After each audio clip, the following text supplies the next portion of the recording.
the building down at its foundation if he wins this set. He might. He might do that if he wins a game. Of doing so.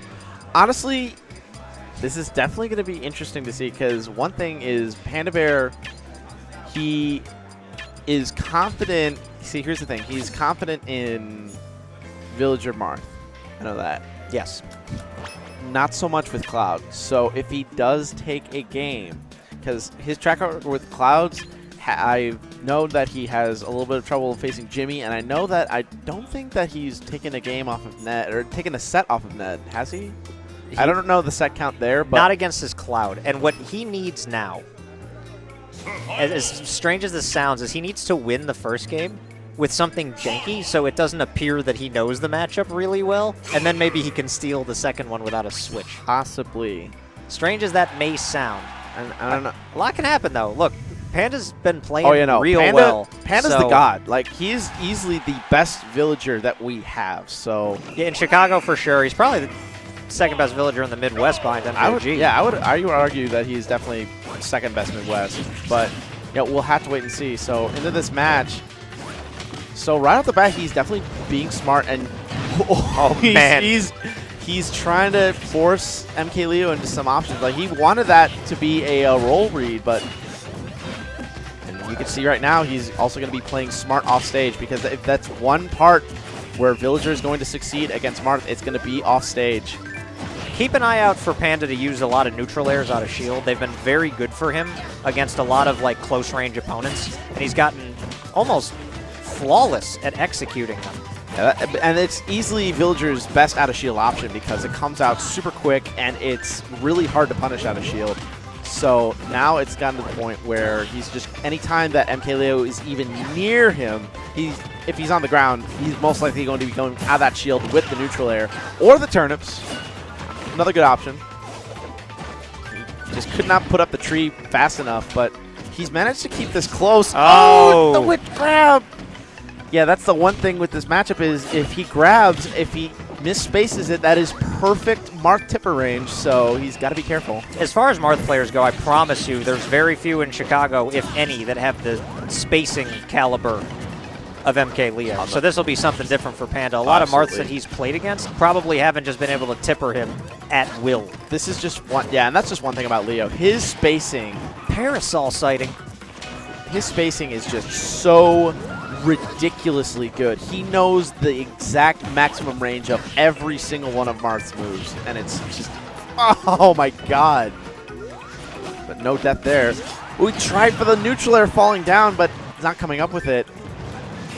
Now he's almost on the verge of lapping Panda. You see, all right, jab tipper is going to kill. Did you see him go for the counter on Lloyd to try to break the balloons? Yes, that would have been the filthiest kill I would have ever seen. Like, oh man, MKLeo.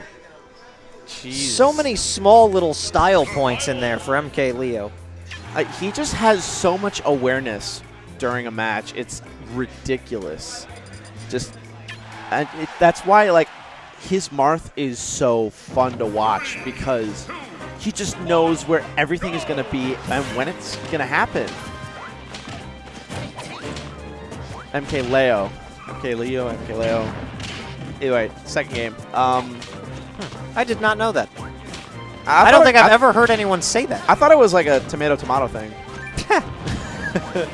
But either way. So we now are going into Panda's favorite stage, but potentially also Marth's best stage. Yeah, that is true. He's got to be careful. This is a fairly decent stage for Villager, even though it's a little bit close quarters. Villager does have the aerial mobility to get around and camp with his projectiles, but at the same time, Marth loves platforms, and it could be a little bit of an uphill battle if Villager gets up above the stage. But so far, Panda's been doing a good job of just kind of playing keep away. Oh yeah, he's like. I thought that was a little bit of a call out. I was like, okay, you sure you want to down tilt my tree? Because ooh, what a read! And that's a stock. So automatic. So right now, this is definitely a change from the first game. Nice little combo there, out of neutral. Yeah, you don't see too many villagers do that. Yeah, you really don't. But yeah, Panda does know those setups, so When I'm liking? Uh-oh. Oh, Yeah. no. Well, it's Oh. Villager. He's going to make it back. I do like what I'm seeing with Panda's offstage play, especially using the Lloyd to kind of stall. Because there are a lot of times where MK looks like he's going to go for an edge guard, but because he stalls to the Lloyd, he just does not go for it. Oh! Oh my Wow. god, he took it a game! All right. Yo, no, we take those. We take those, Panda. We do take those. That is one way to win a game. But here comes the problem. Now, are we going to see the switch? Depends on the stage. If Panda's smart, he'll ban Town and City to prevent the switch. No, see, Staying Marth. that was exactly what I was talking about. He needed to win in some obscure way. Okay, so if you call this, I'm going to lose my mind. All right, and I he's could going. Okay, so he's going to FD. All right, That's an interesting choice. That's a very interesting pick. Because I was under the impression that does Villager. I was under the impression that Villager does really good on FD. I don't think that this is a character like normal selection. I think this is because Leo feels confident that he has been winning the neutral game through and through, with the exception of a couple small exchanges that don't do enough damage to be as relevant. If he can consistently force out damage, not give Panda the option to retreat to platforms, which he has been doing occasionally on the other stages. We'll see, though.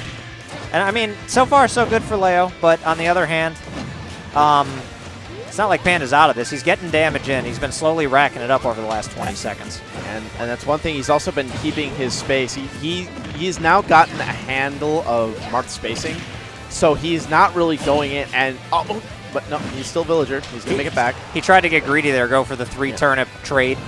Yeah, Panda's definitely keeping more space, but it's also kind of acting as a detriment because he's not finding any window to go in and approach, maybe get some sort of Villager combos on the stage. And also, he has been at the ledge for a majority of this game.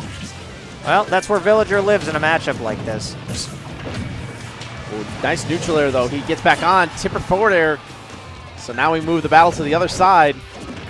Grab, up throw. That's going to do it. No, not No, quite. not quite, DI. So 153. Dangerously high percents.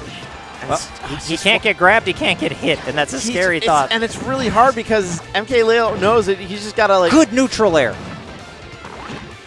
And it's kind of hanging back. He's got the axe. Once again, just playing this really intricate game of keep away.